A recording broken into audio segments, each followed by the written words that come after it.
legislation. Kevin Haig. Thank you, Mr. Speaker. I've, in previous contributions on this bill, spoken of my admiration for the Foundation and its considerable good works. My father-in-law is a regular consumer of the services of the Foundation through blind dogs, talking books, computer-based services, and a variety of others. His globe, the way he actually perceives the world, is largely through the services that the Foundation provides. But in this contribution, sir, I want to talk specifically about the central idea that's in the bill that's before us, and that is around essentially the evolution of the conception of what the Foundation is and its legal status. Other speakers in this debate have talked about that history of moving from initially, I guess, kind of a 19th century idea of charity, from a time when we had a small state. The role of the state wasn't constructed in a way that actually saw these services as being part of the state. We moved from that charity model to a more paternalistic model of the role of the state.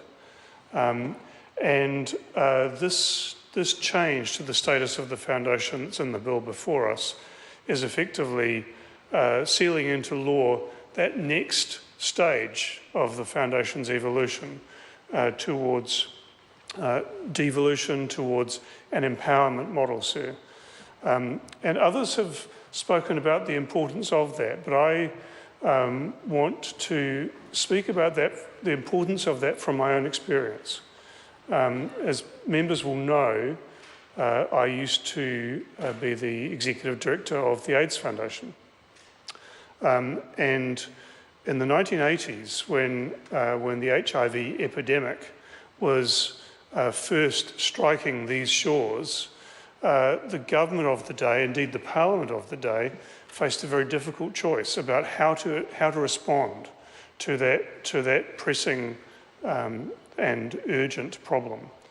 And what it chose to do, actually showing some foresight, was not to centralise the response to the epidemic in the ministry, on the Treasury benches, but rather to empower those groups that were most affected. That's the parallel that I see, sir, between response to that epidemic and to what we are doing with this bill. Because the courage shown by the government at that time to say, okay, we don't know how best to work with gay men, injecting drug users, sex workers. So what we're going to do is to actually empower groups from those communities to work with people from those communities. That response was something that was completely alien to the way we'd gone about responding to that sort of problem previously, but it worked. Our country, Aotearoa, has one of the best records of achievement in responding to that epidemic. Injecting drug use, sir, we've had virtually no infections amongst injecting drug users for many years now. And that is the best way to respond to the needs of people who are blind or who have low vision, is to say, you know best how to work with your own community. And we will do, as a parliament, as a state, we will do what we can to empower you to respond to the needs of your community. That's the way that those needs will be best met. I'm really pleased, sir, that in this bill, that's precisely what we are achieving today. I commend the bill to the House. The question is that the motion, Dr. Shane Retty. Thank you, Mr. Speaker. It's a pleasure